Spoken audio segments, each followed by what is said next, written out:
সকল দর্শককে শুভ সকাল সহ আমি হ্যালো মালদা থেকে অনুরোধ করি যে আপনারা হ্যালো মালদা চ্যানেলটি সাবস্ক্রাইব করবেন এবং পাশে থাকা ঘণ্টাটি অন করবেন ও লাইক শেয়ার এবং কমেন্ট করবেন। আসছি সংবাদে। হাইকোর্টের নয়া নির্দেশিকায় তোড়পাড়, বিপাকে লক্ষ লক্ষ সরকারি কর্মচারী।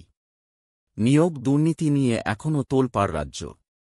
দুর্নীতির রহস্যভেদ করতে চলছে তদন্ত, আর নিত্যদিন সামনে আসছে বিস্ফোরক সব তথ্য। শিক্ষাক্ষেত্রে কেলেঙ্কারির দায়ে জেলবন্দি রাজ্যের প্রাক্তন শিক্ষামন্ত্রী পার্থ চট্টোপাধ্যায় থেকে শুরু করে বহুজনা। এরই মাঝে এবার কলকাতা হাইকোর্টের নির্দেশের জেরে বিপাকে শিক্ষক শিক্ষিকারা। সম্প্রতি শোষক দুর্নীতি মামলায় 2016 সালের গোটা প্যানেল বাতিল করে দেয় হাইকোর্ট।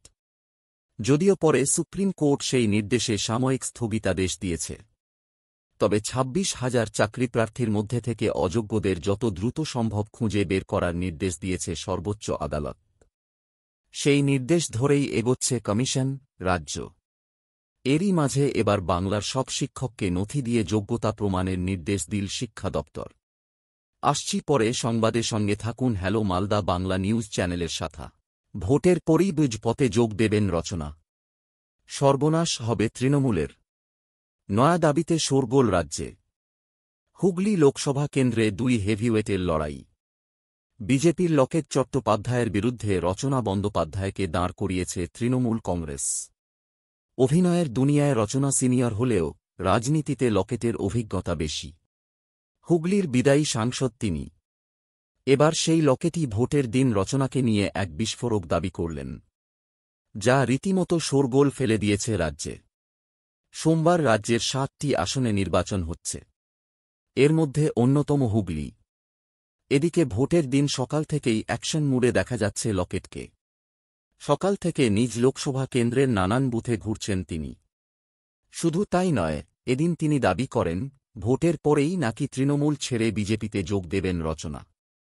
একদিকে যখন হুগলির মানুষ ভোট দিচ্ছেন, তখন এই দাবি করে রীতিমতো শোরগোল ফেলে দিয়েছেন লকেট। বিজেপি প্রার্থীর এই মন্তব্য ঘিরে ইতিমধ্যেই শুরু হয়েছে চর্চা। আসছি পরে সংবাদের সঙ্গে থাকুন হ্যালো মালদা বাংলা নিউজ চ্যানেলের সাথে।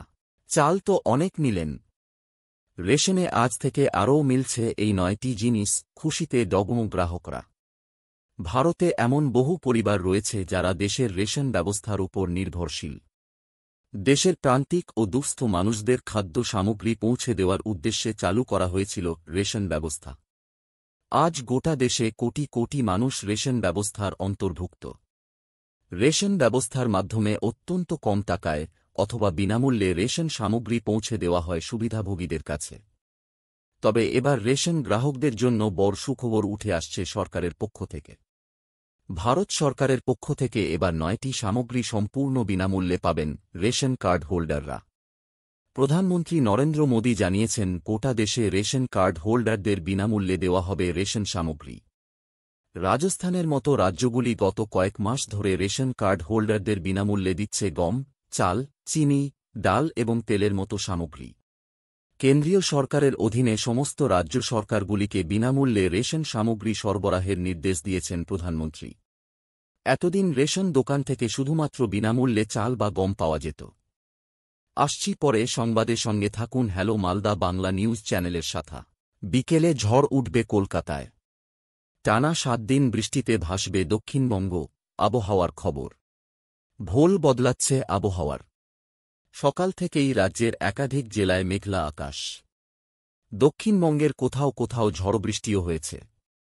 আবহাওয়া দপ্তরের পূর্বাভাস অনুযায়ী সোমবার দক্ষিণবঙ্গের সবটি জেলাতেই হালকা থেকে মাঝারি বৃষ্টি হতে পারে। পাশাপাশি বইবে 40 থেকে 50 কিমি বেগে দমকা হাওয়া। আজ কালবৈশাখীর সতর্কতাও। হাওয়া অফিসের আপডেট অনুযায়ী এদিন কালবৈশাখীর সম্ভাবনা রয়েছে দক্ষিণবঙ্গের পূর্ব বর্ধমান, নদিয়া, মুর্শিদাবাদ, বীরভূম, উত্তর ও দক্ষিণ 24 পরগনা জেলায়। এই সমস্ত জেলায় 60 কিলোমিটার গতিবেগে দমকা ঝোড়ো বাতাস বইতে পারে। দক্ষিণবঙ্গের বাকি সব জেলাতেও দমকা হাওয়া বইবে। বিকেলের পর ঝড়বৃষ্টি বাড়তে পারে। টানা 7 দিন বাংলায় বৃষ্টি চলবে। ইতিমধ্যেই দক্ষিণবঙ্গের অধিকাংশ জেলায় জারি হয়েছে সতর্কতা। মঙ্গলবার ও বুধবার ঝড়বৃষ্টির পাশাপাশি দমকা হাওয়ার বেগ হতে পারে ঘণ্টায় 30 থেকে 40 কিমি। আসছি পরে সংবাদে, সঙ্গে থাকুন হ্যালো মালদা বাংলা নিউজ চ্যানেলের সাথে। ক্ষণ ধরে হ্যালো মালদা থেকে বাংলা সংবাদ দেখার জন্য অশেষ অশেষ ধন্যবাদ সকলকে। সর্বশেষে চ্যানেলটি সাবস্ক্রাইব করবেন এবং বেলঘণ্টাটি অন করবেন। লাইক, শেয়ার এবং কমেন্ট করতে ভুলবেন না। সংবাদ আপাতত এখানে শেষ করা হলো।